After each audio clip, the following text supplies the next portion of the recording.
సుమన్ టీవీలో మీ personal and business promotions కోసం కింది నెంబర్కి కాంటాక్ట్ చేయండి. ఇంకా జరిగింది భగవంతుడు, ఇది మనం ఏం చేయలేము.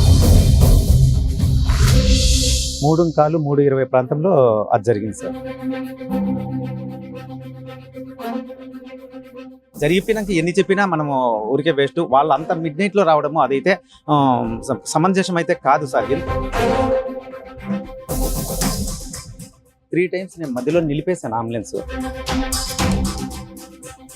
అదేవిధంగా నేను వస్తుంటే వాళ్ళు టకాని సైడ్లో ఉండేవాళ్ళు టకాని రోడ్డు మీదకి వచ్చేసారు. ఇంత మిడ్ నైట్లో నడుచుకుంటా వచ్చేది ఇది. ఈ మనుషులు టకానిగా వాళ్ళ చీరలు కూడా నల్ల చీరలు అదే విధంగానే ఉన్నాయి తప్ప వాళ్ళదేమి ఇదిగా లేవు సార్. చంద్రగిరిలో ఘోర రోడ్డు ప్రమాదం జరిగింది.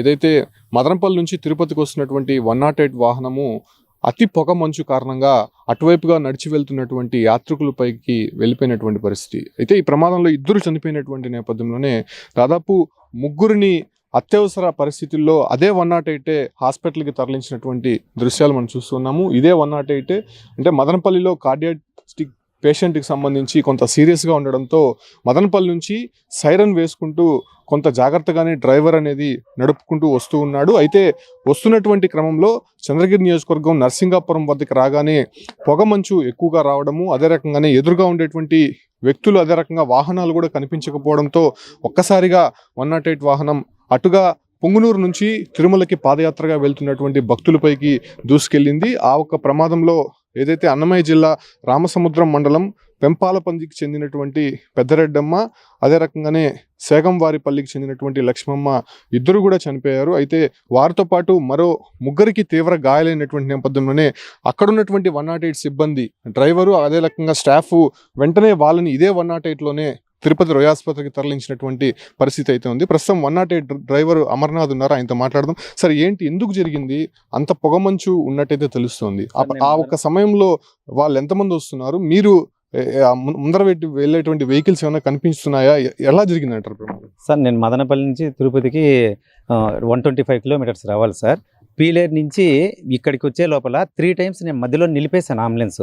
మా వెహికల్లో ఉన్న పేషెంట్, చెస్ట్ పెయిన్ పేషెంట్, అతను ఎందుకు డ్రైవర్ ఇన్నిసార్లు నిలుపుతున్నాడు అంటే మా ఈఎంటీ కిటికీ తీసి చూపించి ఈ పొగమంచు చాలా ఉన్నది, అసలు ఏమనే మాత్రం రోడ్డు కనపట్లేదు అంటే ఆయన కూడా కన్విన్స్ అయినాడు. ఓన్లీ ఒకే రకంగా పొమ్మనండి, నాకు కొద్దిగా నొప్పి ఉన్నది అందుకని చెప్తున్నాను, ఏమనుకోద్దండి. ఆయన రిక్వెస్ట్ చేసినాను. నేను రావడము జరుగుతున్నది సార్.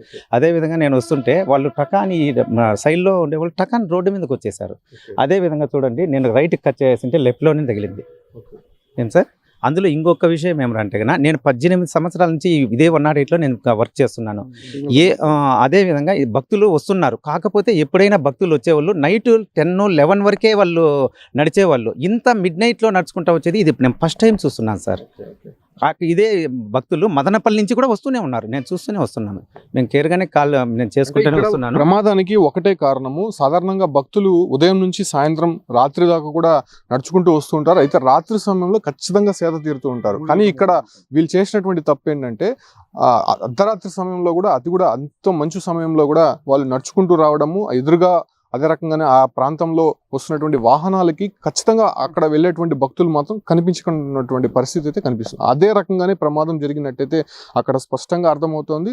అయితే ఎన్ని గంటలకు బయలుదేరారండి అక్కడ నుంచి? నేను మదనపల్లిలో వచ్చి 11:50కి బయలుదేరాను సార్. 11:45కి బయలుదేరాను నైట్, 5వ తేదీ నైట్. మళ్ళీ వచ్చింది ఇక్కడ వచ్చిందన్న 3:20 ప్రాంతంలో అది జరిగింది సార్. అది సార్, అందుకనే నేను వచ్చేసిన వాళ్ళు ఎవరప్ప, నేనే నా డ్రైవర్ 108 డ్రైవరు, ఈ విధంగా మనకేం కనపడట్లేదు, మీరు టకాన్ అట్లా వచ్చేసారు కాబట్టి ఎందుకు ఇప్పుడు మాటలు వద్దు, మనం ఫస్ట్ పేషెంట్ హాస్పిటల్కి చేరుదామని. ఎంతమంది ఉన్నారు ఆ టైంలో? సార్, ఒక 5-6 మంది అక్కడైతే ఉన్నారు, ముందర గుంపులుగా వెళ్తున్నారు సార్. అది సార్, అంటే ఎంతమంది వైపు వెళ్ళిపోయింది వాహనం? ఒక 5-6 మంది అయితే ఉన్నారు సార్.